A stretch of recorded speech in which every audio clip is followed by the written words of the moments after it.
See here. Got a story about Syria. Oh no, here we go again. Who is Abu Muhammad al-Gulani, the leader of the insurgency that toppled Syria's Assad? Abu al-Gulani, the militant leader whose stunning insurgency toppled Syria's President Bashar Assad, has spent years working to remake his public image, renouncing longtime ties to al-Qaeda and depicting himself as a champion of pluralism and tolerance. Yeah, sure, buddy. As he entered Damascus behind his victorious fighter Sunday, he even dropped his nom de guerre and referred to himself with his real name, Ahmed al-Shara. The extent of that transformation from jihadi extremists to would-be state builder is now put to test. Are you up for the test? Insurgents control Damascus. Assad has fled into hiding, and for the first time after 50 years of his family's iron hand, it is an open question how Syria will be governed. No, it's not. We know how this story is gonna turn out. Yeah, so just replace one guy with another, same old thing. Yeah, did you know we've been fighting a war this whole time?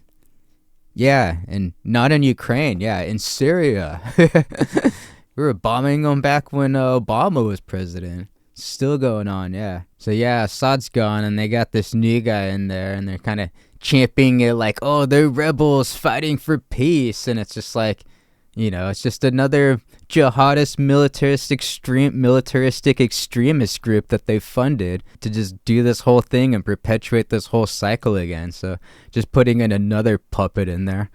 Yeah. Oh, maybe it'll be peaceful. Yeah, I'm gonna hold my breath. But yeah, the media calling them rebels and saying they're all fighting for. That's how you know they're bad. They're just as bad, It's just one of those things. Sometimes it's they can all be bad. It's here, pick between this jerk or that jerk. Cool. It's yeah. Which militaristic jihadist extremist do you want to rule you? It's awesome, yeah. So yeah, let's give more money to that guy. That's what, yeah. Biden's already come out, said we're going to support them with financial relief and more humanitarian effort. Because yeah, that totally worked last time, But yeah, endless cash for other countries while Americans suffer. Woo! America. All right. Yeah, we've already wasted hundreds of billions of dollars on Ukraine versus Russia. He knows how much we've wasted on Syria and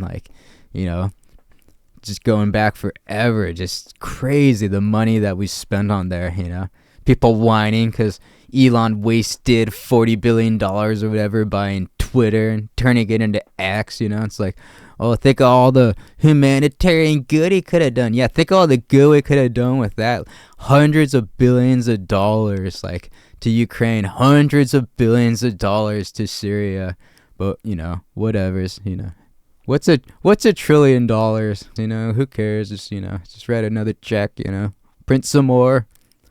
Just...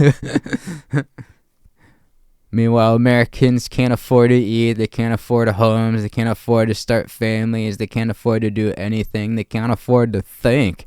But, change your square to whatever appropriate color flag or square is appropriate for the moment while we all signal in unity. Insert in your profile, I support whatever, insert cause of the day. So now we have all these people running around celebrating Syria just won its independence from this guy, but they're all just puppet militaristic governments that are, extreme dictators funded by one group to another. Look how it's even being set up. They're just oh, here's this guy. Is he gonna be good? It's just he's being set up as an authoritarian dictator. That's not good. How is that good? I mean, yeah, the guy who toppled is bad, but, it's just it's the same thing. It's just one person in power to another person in power. and yet they're using that as a means to justify. So it's like this financial relief. We're going to send them billions of dollars again. And, it's like, what is that money going to go for? They say for financial relief and humanitarian effort, but most of that money is going to go to buying weapons and stuff. Like, look at that. Like, check this out. What was that other story I saw? They got, yeah, here we go. Check this craziness. Like, A-10s are being spotted in Syria. Here's how they're being used. Yeah, thanks MSN.com. I guess that's a site for like the dumbest of people, so they gotta dumb it. It's like, here's how they're being used. Yeah, I wonder how they're being used. Yeah, they're being used to cargo hospital goods, right? And food. They're dropping food out. No, no, they're being used to blow people apart. They're being used to use their Vulcan cans to go just spraying bullets everywhere. That's what they're used for. Yeah, they're used to. That's how they're being used, to tear everything apart in sight.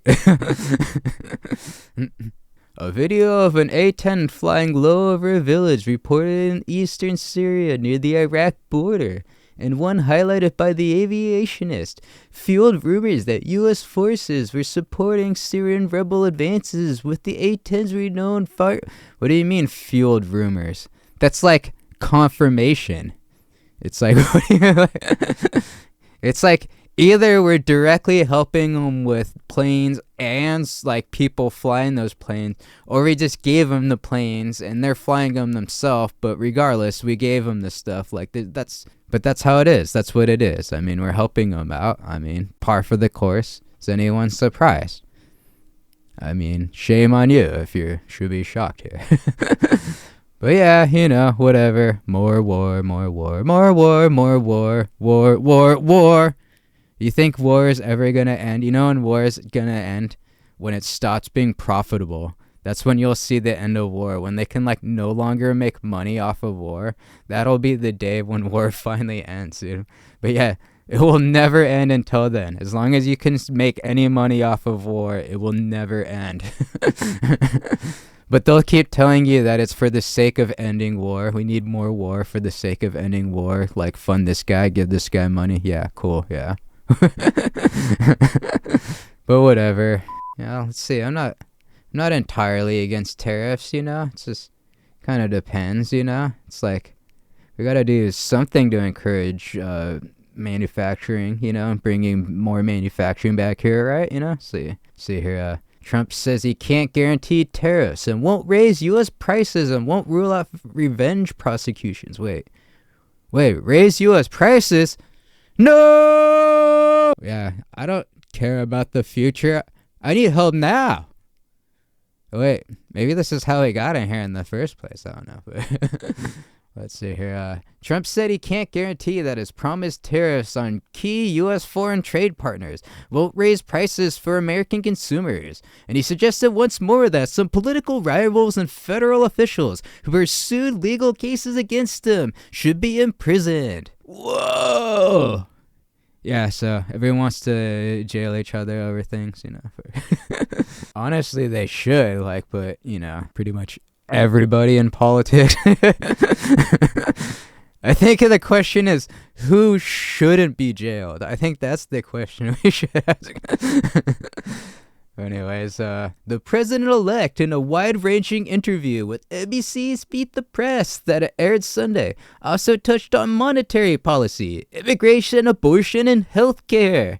But yeah, there are some of the things he's talking about here, and Trump hems on whether trade penalties could raise prices. So basically, whether or not the imposed tariffs on imported goods is going to raise prices or not. Trump has threatened broad trade penalties, but he said he didn't believe economists' predictions that added costs on those imported goods for American companies will lead to higher prices for U.S. consumers. He stopped short of a pledge that U.S. households won't be paying more as they shop. I can't guarantee anything. I can't guarantee tomorrow, Trump said, seeming open to the door to accepting the reality of how import levies typically work as goods reach the retail market.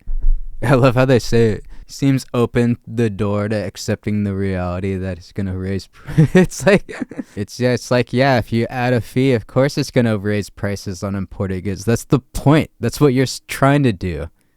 Like, how dumb is that? You're like, oh, it's gonna raise prices on those goods. Yeah, because you're trying to force people to buy American goods so that we make more money. So dumb.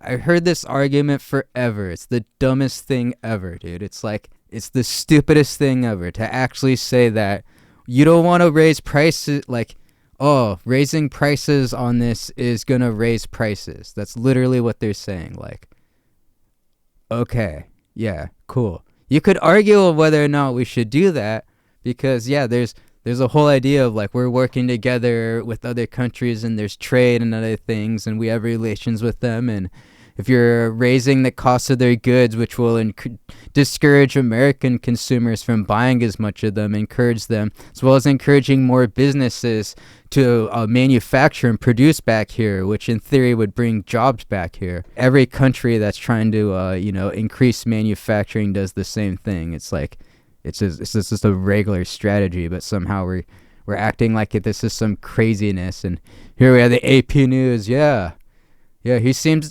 open the door to accepting the reality of how import levies typically work as good. Yeah, like he doesn't understand. Like I'm sure you know so much more about business than Donald Trump. Like, get the fuck out of here. Are you sure? Are you shitting me? What a cock of shit. Like, so yeah, whatever, dude. But yeah, that's the AP News for you. You know, thanks. Yeah. Should I even read the rest of it? Just such garbage. Such utter garbage. Like, you could argue again whether or not that's a good idea or not. But could we at least like talk in an intellectual way about things and not just so dumb?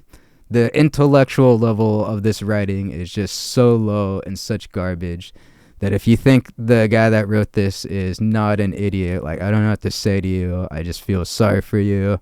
If you need help, I have some numbers you can call. Enough of that. This is such garbage. We'll give it one more shot. Let's see what's going on here, though. Oh, no. Britain's famous Sycamore Gap tree is gone. 2 men accused of cutting it down are going on trial. No!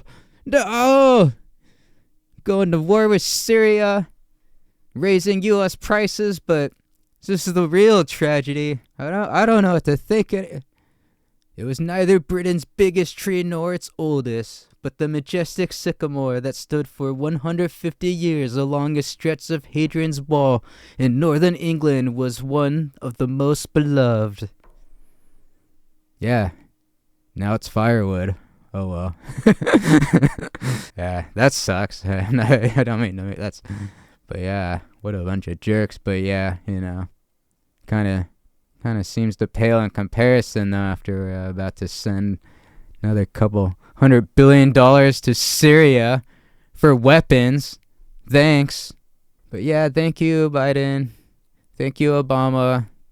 Thank you for this wonderful war in Syria and all the money that you've spent and given to your homeboys. Thank you. I really appreciate it. Really appreciate that I can't afford food, that I can't afford rent, that I can't afford anything. I can't even afford to sleep, but it's all good. I'm cool. Let's just send another 40 billion or however much you're going to send. Just write another check. We'll just keep working harder for those tax dollars, but thank you.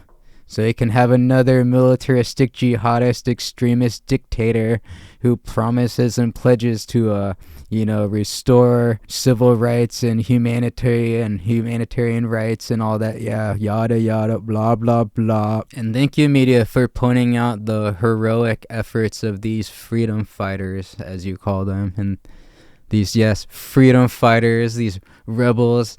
But yes, thank you, Biden, for these endless wars and the endless draining of our economy. Yes, thank you. Yes, good riddance. I could not get out of here any faster. Thanks for watching this clip from Cat Ballz. Subscribe to watch more clips like this, and we'll catch you next time.